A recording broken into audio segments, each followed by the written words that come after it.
Smallpox is a disease that we've visited before. Although most of us know about the history of this disease, we should revisit it again as a virus that could be used as a potential bioterrorism agent, since stocks still exist in the world.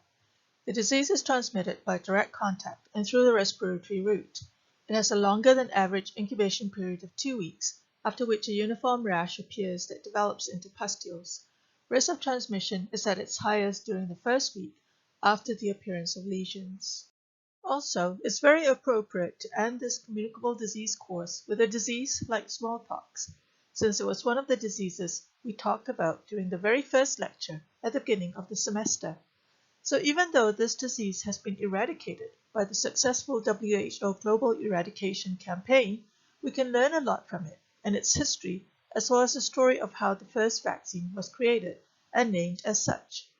I won't describe the circumstances in which Jenner derived the smallpox vaccine from cowpox, since we should all be familiar with it by now. Perhaps the more pertinent information is on the last few cases of smallpox, which are interesting in themselves. The very last case of naturally transmitted smallpox was in 1977 in Somalia, and I'll give you more information on the case on the next slide. A year later, there was a laboratory-acquired case at the University of Birmingham.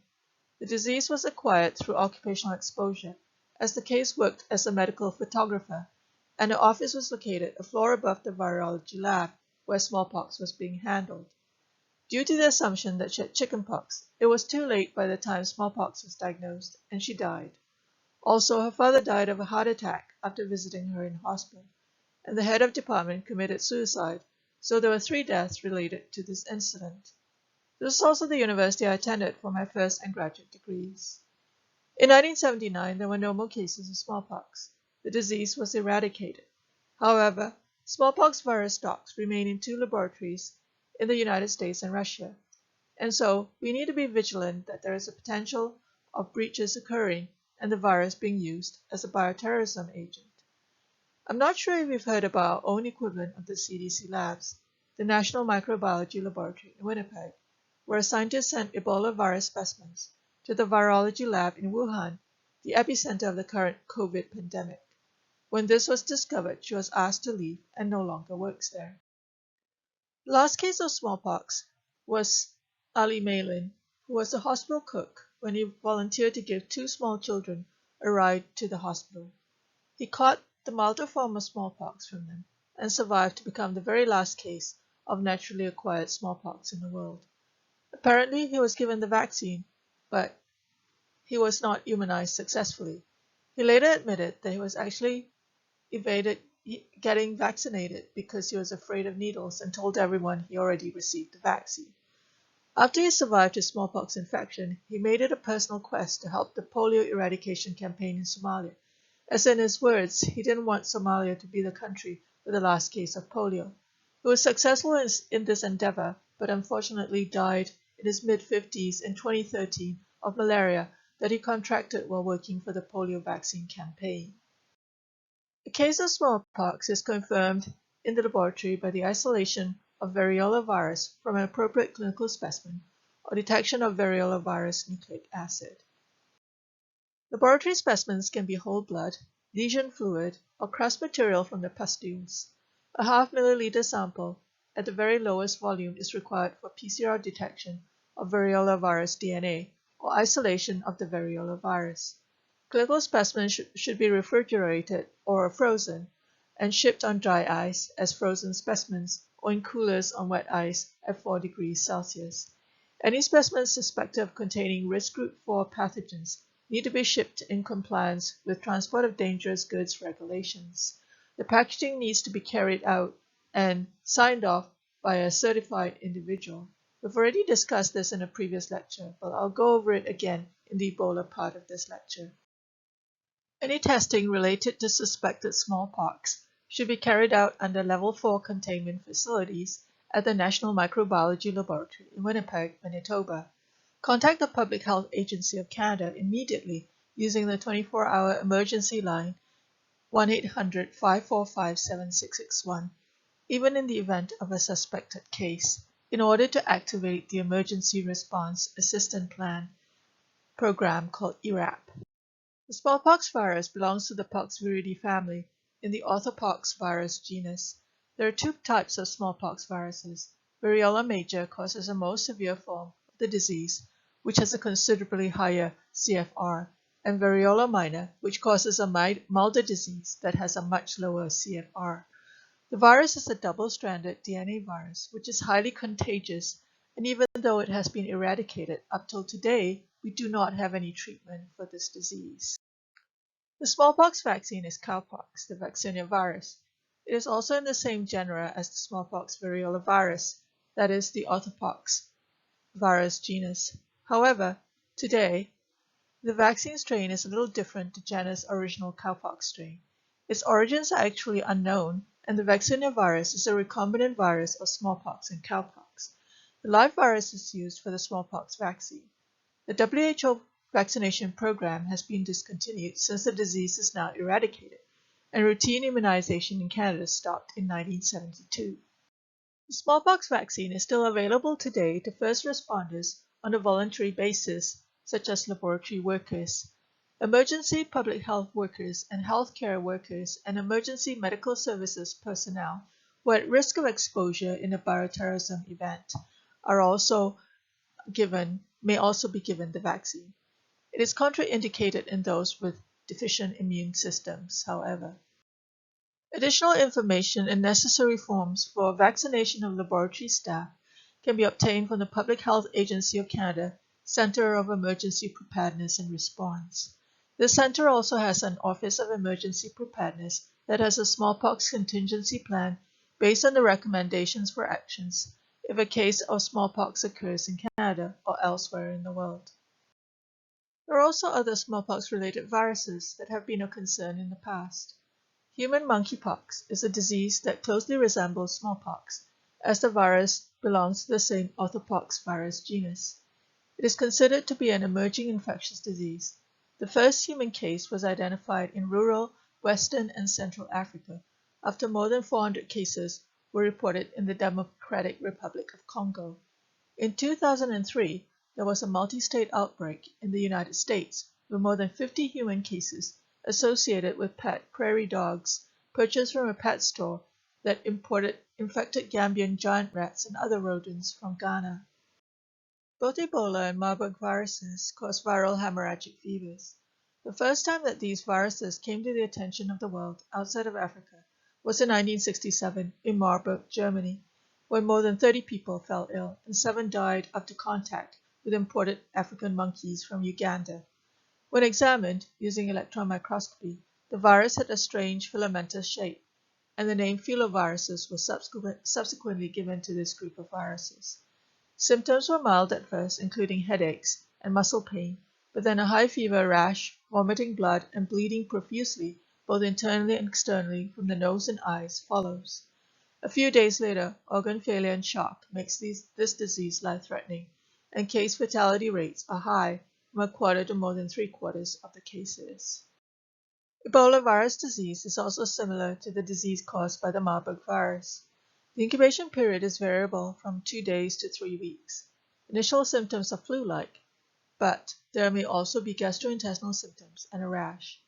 However, hemorrhaging with bleeding from inside and outside the body in about half the cases occurs in the oral and nasal mucosa, at injection sites, and also the gastrointestinal tract. The disease progresses with dehydration, significant wasting, liver damage, kidney failure, and central nervous system involvement. Terminal shock with multi-organ dysfunction results in a life-threatening situation, and the CFR is high in half to 90% of the cases.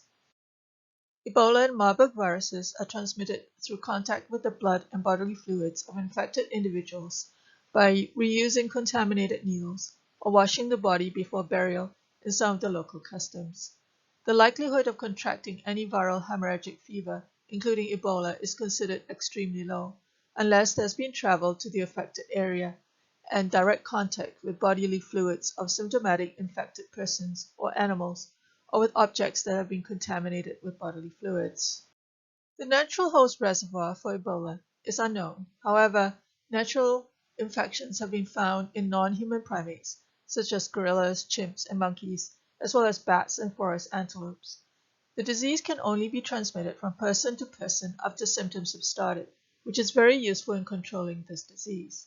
If an exposed person does not have symptoms after 3 weeks, they do not have Ebola and are not considered to be infectious.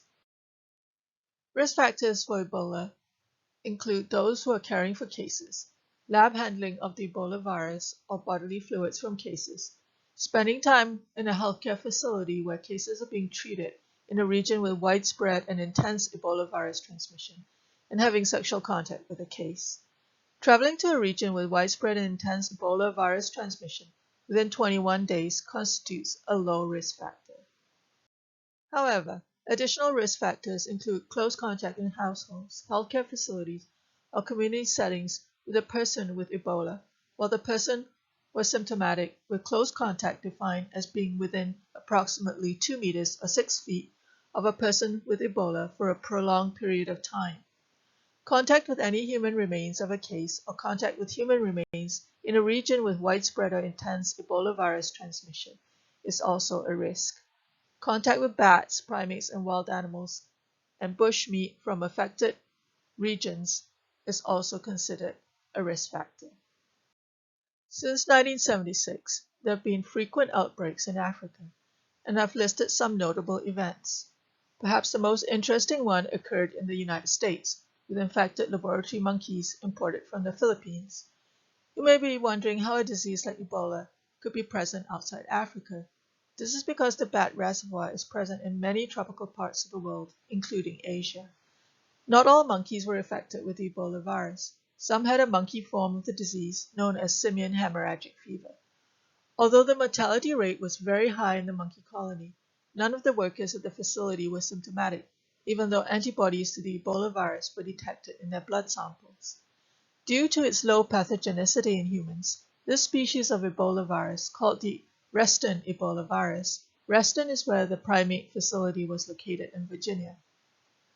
A recent 2019 National Geographic dramedy series called The Hot Zone is based on this outbreak. If we have time, I'll show you the trailer. This is a CDC map showing all the Ebola outbreaks since 1976. You can see the large red circles that correspond to the Zaire Ebola virus cases.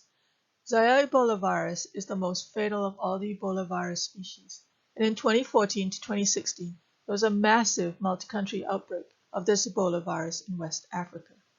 This was the largest outbreak of Ebola in history, with nearly 30,000 cases and more than 10,000 people died. 2 West African countries, Sierra Leone and Liberia, had in excess of 10,000 cases and thousands of deaths. Although Guinea did not have as many cases, the outbreak actually started there in a remote, sparsely populated area. The index case was an 18-month-old infant who became ill on Boxing Day 2013 with fever, black stools, and cholera-like symptoms. He died 2 days later. The infection was likely from exposure to bats, and the illness spread to the rest of the family and healthcare workers. It was initially thought to be cholera, but Ebola virus infection was confirmed by the Pasteur Institute several months later. The WHO link I've provided will give you more information on this outbreak if you're interested. In Canada, a case of Ebola virus disease is confirmed in the laboratory with the isolation and identification of the virus from an appropriate clinical specimen performed at the National Microbiology Laboratory. These specimens can be blood, serum tissue, or urine specimens or throat secretions. Alternatively, laboratory confirmation can be made by detection of virus-specific RNA by reverse transcriptase PCR from an appropriate clinical specimen using 2 independent targets, or 2 independent samples, and confirmed by the National Microbiology Laboratory by nucleic acid testing, or serology, or demonstration of virus antigen in tissue by immunohistochemical or immunofluorescent techniques, and another test, for example, polymerase chain reaction.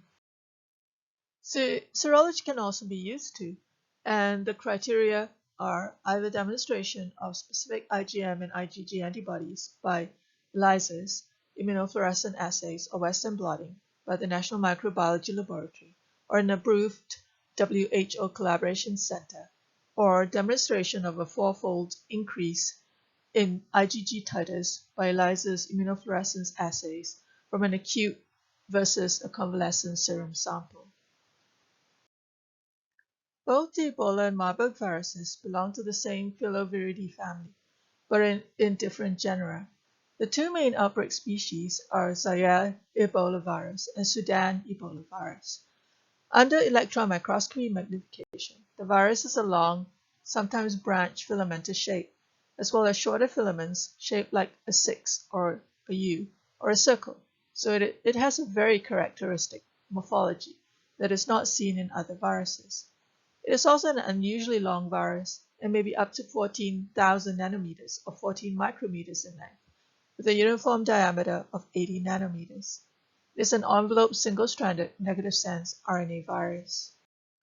There is no specific treatment for these viral hemorrhagic fevers, and supportive care is directed at maintaining renal function, electrolyte balance, and managing hemorrhaging and shock. A new live attenuated recombinant vaccine received FDA approval in December 2019, although it is not available in Canada and only protects against infections with the Zaire Ebola virus species and not other species of Ebola virus or Marburg virus. Prevention of transmission, especially in the healthcare setting, is to isolate suspect cases and implement strict barrier nursing techniques. All healthcare workers should be briefed on transmission routes, placing emphasis on ensuring that invasive procedures, such as the placing of intravenous lines and the handling of blood, secretions, catheters, and suction devices, are carried out under strict barrier nursing conditions. This means that there has to be strict hand hygiene, and hands have to be washed before entering and when leaving the room. PPE needs to be worn and changed for each person. PPE should not be shared between healthcare workers.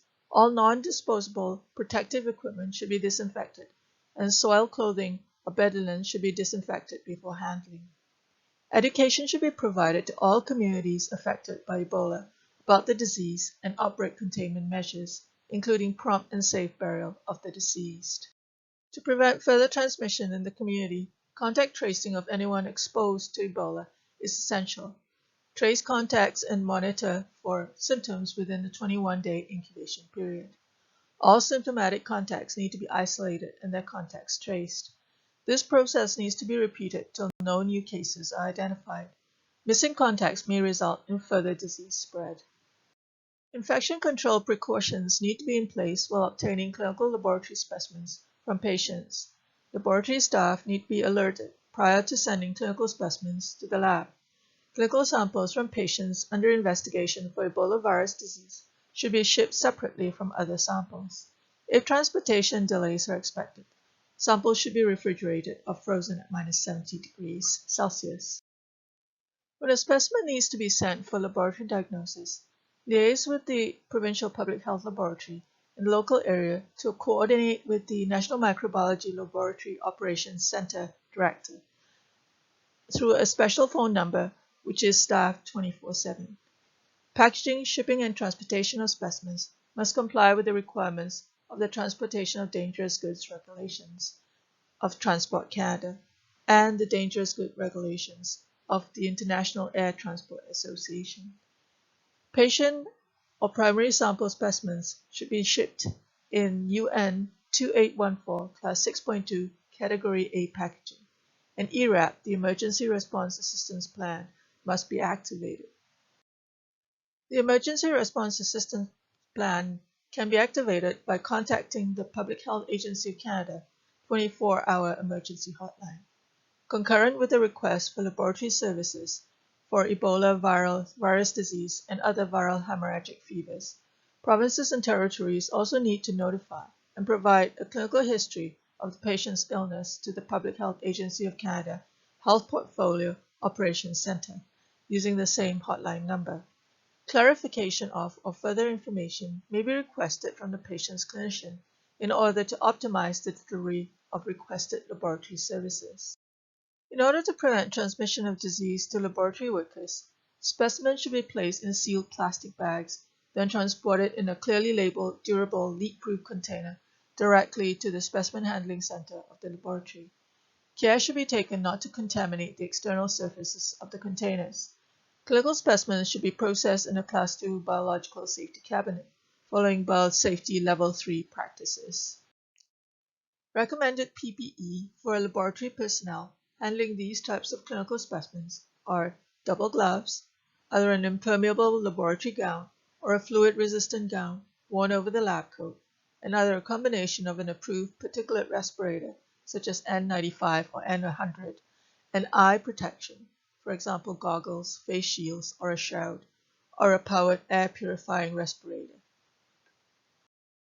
Specimens from patients under investigation for Ebola virus disease should not be manipulated on an open bench. Activities with the potential to create infectious aerosols, such as pipetting, aspiration, slide preparations, should be carried out in a certified biological safety cabinet in a minimum containment level 2 laboratory.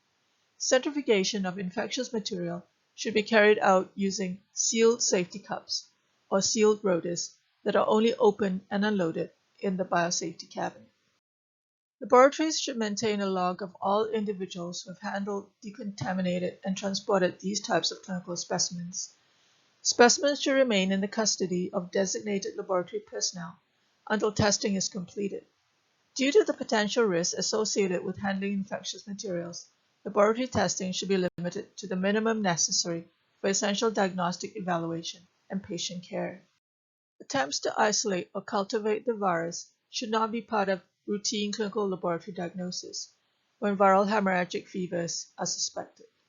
If such procedures are performed in specimens when viral hemorrhagic fevers are suspected, Level 4 containment facilities and procedures at the National Microbiology Laboratory are required, as it's the only public Level 4 facility in Canada. Level 4 containment suits are positive pressure suits supplied with HEPA-filtered breathing air. There are a number of effective disinfectants for the Ebola virus, which includes 3% acetic acid, 1% glutaraldehyde, alcohol-based products, and 1 in 100 to 1 in 10 dilutions of 5.25% household bleach and bleach powder with a contact time of more than 10 minutes. WHO recommendations for cleaning up spills of blood or bodily fluids for surfaces that can tolerate stronger bleach solutions, such as cement and metal surfaces, involve flooding the area with a 1 in 10 dilution of 5.25% household bleach for 10 minutes, and for surfaces that may corrode or discolor, careful cleaning to remove visible stains, followed by contact with a 1 in 100 dilution of household bleach for more than 10 minutes. PPE should be removed in a manner that minimizes contamination of the skin and hair, avoiding any contact between soiled items such as gloves, gowns, respirators, and any area of the face. Contaminated PPE and clothing should be sterilized appropriately and hands washed thoroughly. Canada's response to the Ebola outbreaks has been to screen travelers for symptoms of Ebola, deploying additional quarantine officers at Canadian airports, advising travelers on how to protect their health, supporting healthcare and humanitarian aid workers returning from Africa, and recruiting Canadian workers to help fight Ebola in West Africa, as well as communicating with Canadians, supporting research and development of Ebola vaccines and treatments, coordinating with provinces and territories, sharing Ebola infection prevention and control guidelines, supporting infection control training and equipment, and setting up rapid response teams. The risk of transmission during air travel is low, as Ebola is not spread through casual contact. On the small chance that someone on the plane is sick with symptoms, the likelihood of other passengers and crew having contact with their bodily fluids is even smaller. Usually, when someone is clinically symptomatic, they become so unwell that they are unable to travel in any case. If a passenger or other cabin crew member becomes ill with symptoms that are consistent with Ebola virus disease, they have recently been resident in or traveled to any affected country within the last 21 days, the person who is ill should be provided with a surgical mask to cover their nose and mouth, and if tolerated. Otherwise, the person should cover their nose and mouth with a tissue, and sickness bags should be used for soiled tissues and vomitus, which can then be disposed in sealed plastic bags. The person should clean their hands with soap and water or use alcohol-based hand rubs if the hands are not visibly soiled, and should be separated from others, ideally seated close to a washroom, which they can use exclusively. One cabin crew member, preferably someone who has already been in contact with them, should be assigned to the passenger. Good hand hygiene is essential for cabin crew members who are in contact with the suspect case, and hands need to be washed with soap and water if soiled visibly, or with alcohol-based hand rubs if not. This should be carried out after every contact with the person or their belongings or immediate environment. In addition to good hand hygiene, cabin crew members should use appropriate PPE, treat all bodily fluids as potentially infectious, and restrict access, where possible, to the affected area until disinfection activities are completed. Airport authorities at the destination airport of the ill traveler should be notified as soon as possible, and cleaning personnel should be made aware of the situation and the potential of contamination of surfaces. Upon arrival at the airport, all passengers should remain seated until the ill passenger is assessed either by a quarantine officer, Canada Border Services Agency officer, or emergency medical services personnel will provide further instructions to the cabin crew and other passengers regarding required action. If there is reason to believe that others on board the aircraft have potentially been exposed to someone suspected of having Ebola virus disease, information for the cabin crew and other passengers may be collected at the time. Cabin crew may be requested to assist in this process, if needed, by asking passengers to complete the International Civil Aviation Organization Public Health Passenger Locator Forms, and by making on-board announcements. If contact tracing is required, the flight crew and other passengers may be contacted. This is part of the International Civil Aviation Organization's Public Health Passenger Locator Form, which was originally developed for avian flu in response to the WHO International Health Regulations in 2005. You can download the rest of the form from the link I've provided at the bottom of the slide. Here's another form for special pathogens testing at the National Microbiology Laboratory. The public health labs have kits or outfits, as they call them, for different diseases and outbreaks. These are provided with clear instructions on how to collect and submit specimens, usually for testing. I've provided a link to the Public Health Lab of Ontario, which will enable you to access details on the different tests and kits that are available. Clinical specimens need to be packaged appropriately when they are shipped to diagnostic labs for testing. You cannot just place them in a plastic bag and drive them over to the lab or hand them over to the courier. There are regulations known as the Transportation of Dangerous Goods Act, and anyone shipping specimens needs to take and pass a training course. The specimens have to be packaged so that there is no likelihood of accidental release of their contents, which may endanger the public or employees. Packages need to meet the National Standards of Canada requirements. There are two types of packaging: Type P620, which is for cultures of pathogens, and Type P650 for diagnostic specimens. I've provided a link to the Transport Canada website, which has more information on this topic. To give you an idea of what the packaging looks like, I've added a diagram of the Type P650 packaging on the slide. The outer packaging is a box that is labeled with a Category B mark, which is a square on point mark or a diamond with UN 3373 written inside. Next to the label is the shipping name, Biological Substances Category B.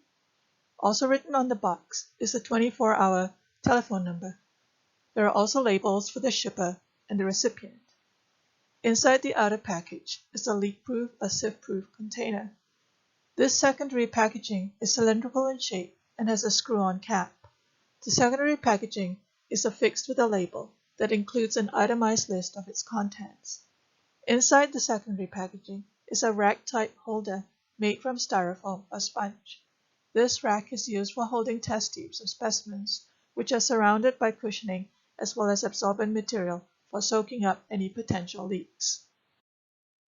Emergent infectious diseases are defined as diseases with increased incidence in the last 20 years, or previously unknown diseases that cause sudden outbreaks, or known diseases whose incidence has significantly increased in the past 2 decades, or re-emerging diseases that have reappeared after a significant decline in incidence.